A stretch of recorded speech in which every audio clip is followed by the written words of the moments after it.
এই সরকারের কাজ কামে দেশবাসী খুবই উদ্বিগ্ন। তারা কি চায় সেটাও আমরা বুঝি না। বিএনপিকে পাশ কাটানোর জন্য, যাতে বিএনপি নির্বাচনের মধ্য দিয়ে মানুষের সমর্থন আদায়ের মধ্য দিয়ে, ভোটের মধ্য দিয়ে সরকার গঠন করতে না পারে, সেই জন্য নির্বাচনকে এড়িয়ে যাওয়া হচ্ছে বলে আমরা মনে করি। আমরা মনে করি বাংলাদেশের যে এখন অবস্থা দাঁড় করানো হয়েছে, তাতে ষড়যন্ত্রকারীরা যারা গণতন্ত্র গত 15-16 বছর ধরে ধ্বংস করেছে, নিশ্চিহ্ন করেছে, তাদেরকে কোনো না কোনো ভাবে রক্ষা করা হচ্ছে, কোনো না কোনো ভাবে ষড়যন্ত্র করার সুযোগ দেওয়া হচ্ছে। সেই জন্য আমি শুরুতে বলছি বেশি কথা বলবো না, শুধু এতটুকু বলে যায়, গুম খুনের বিচারের উদ্যোগ নেন।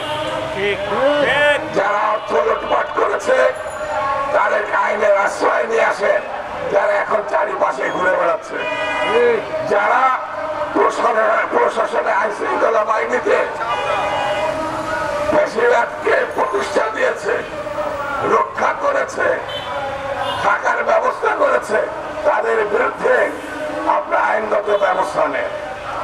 আজ বাংলাদেশে কি করবেন কি করবেন না এটা বড় কথা না, একটি নির্বাচিত সরকার প্রতিষ্ঠা করার জন্য অনতি বিলম্বে একটি রোডম্যাপ ঘোষণা করেন।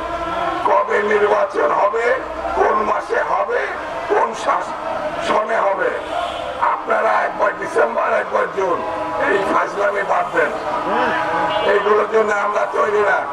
আর আপনাকে আগেও বলেছে, হাসিনার যখন তাড়াতে পেরেছি, অন্য ফাঁসিবাদের জেনে উদ্ভব ঘটে, তাদের তাড়ানো বাংলাদেশের মানুষের ওয়ান্টুর ব্যাপার। সেটি মাথায় রেখে কার্যক্রম নেবেন। আপনাকে ফুলের মালা দিয়ে গ্রহণ করেছে, ফুলের মালা দিয়ে বিদায় জানাতে চাই। এটাই বিএনপির স্ট্যান্ড এখনো পর্যন্ত। সবাইকে ধন্যবাদ। খুদা হাফেজ। বাংলাদেশ জিন্দাবাদ। ধন্যবাদ।